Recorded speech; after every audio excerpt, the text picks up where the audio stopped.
my name is Lydia and I'm so excited to show you guys how to create your own homemade sourdough starter. Creating a sourdough starter is something that used to really intimidate me, and I don't want it to hold you guys back from creating sourdough goodness.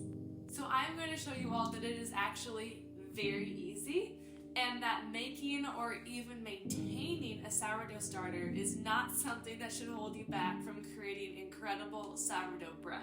It is only 2 ingredients, flour and water. That's all you need to start cranking out sourdough loaves in no time at all. Let's get started. First, open your new jar. We are going to be using a digital scale, so make sure you have one and zero it out under your new jar. It is important to use either whole wheat or rye flour because they have more nutrients and wild yeast than refined flours. These microorganisms assist in jump-starting the fermentation process so your starter can have a healthy culture early on.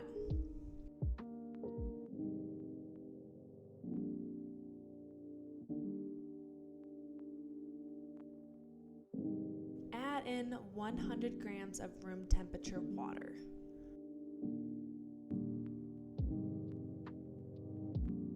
Stir this mixture together.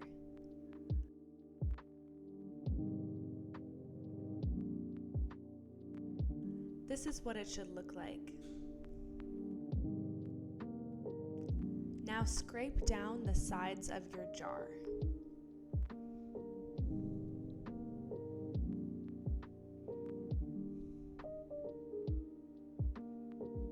Place a rubber band where the level of your starter is.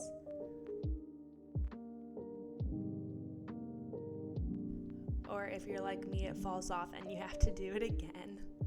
This will help you know how much your starter has or has not risen. You want airflow in and out of the jar, so do not tighten your lid. Leave your starter alone in a room between 72 and 80 degrees. Wait 24 hours and we'll see you on day 2.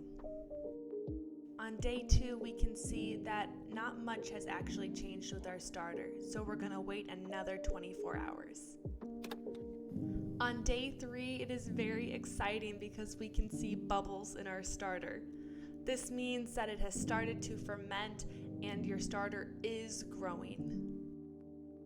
Now we are going to discard about half of the starter. You can measure this so that it is 100 grams of starter left in your dish.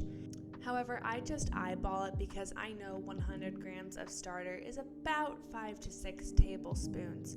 So if I leave that in my jar, I know that that is the amount that I am going to use for my sourdough starter going forward. Throw away the starter that you discarded because if you put it in your sink, it will clog up your drain. After you zero out your scale, we are going to do 100 grams of unbleached all-purpose flour.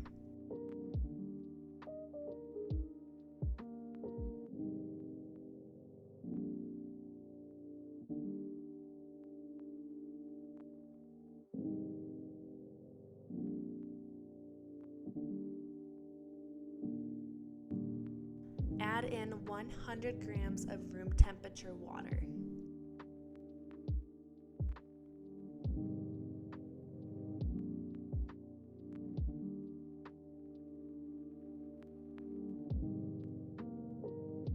Stir this mixture together. As always, scrape down the sides. Replace your rubber band on your starter.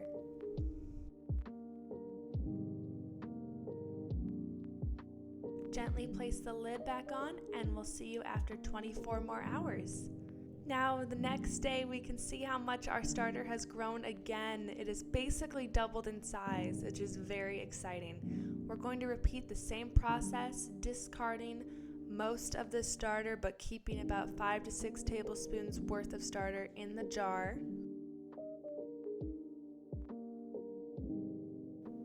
Scrape down the side of the jar again.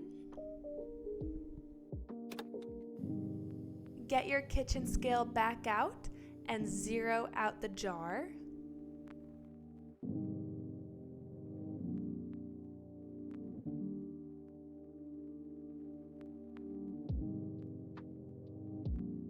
Add in 100 grams of the unbleached all-purpose flour.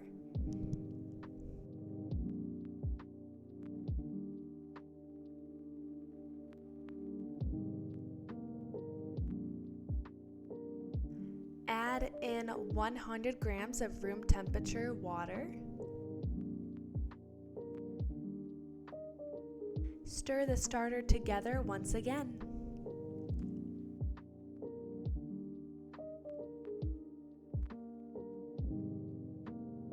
Scrape down the sides. Now I take a napkin or a paper towel and wipe down the top of my jar to keep it more clean and to keep it from becoming sticky. Place your rubber band back on your jar.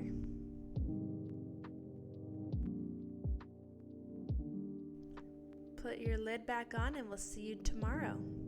Looking at our starter the next day, we can see that it actually has not grown.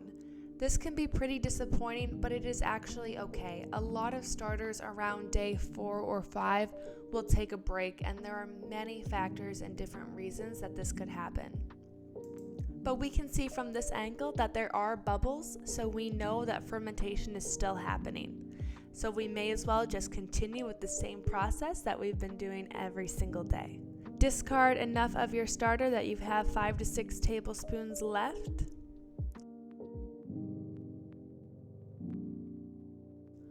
Scrape down the side of your jar. Add in 100 grams of unbleached all-purpose flour.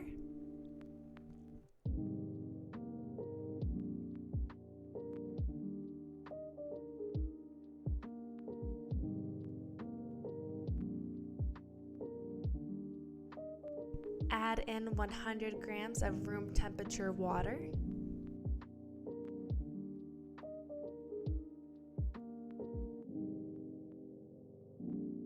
Mix your starter together, and then once again we will scrape down the sides of the jar. Wipe your jar again to keep it clean and to keep it from becoming sticky. I even wipe down inside the jar to keep it more clean. Place your rubber band back on your starter so you know where your level is. Put your lid back on loosely and we will see you the next day. The next day we can see that the starter did so good. It more than doubled in size, which means it is time we can finally make a loaf of bread to see if it's officially done. This is the loaf that the starter made. It was absolutely amazing. I'm so proud of this starter. This is the new scoring technique that I tried that did not really work out. But as you can see, it's really not that hard to make your own starter, so I hope you guys try it and let me know if it works for you.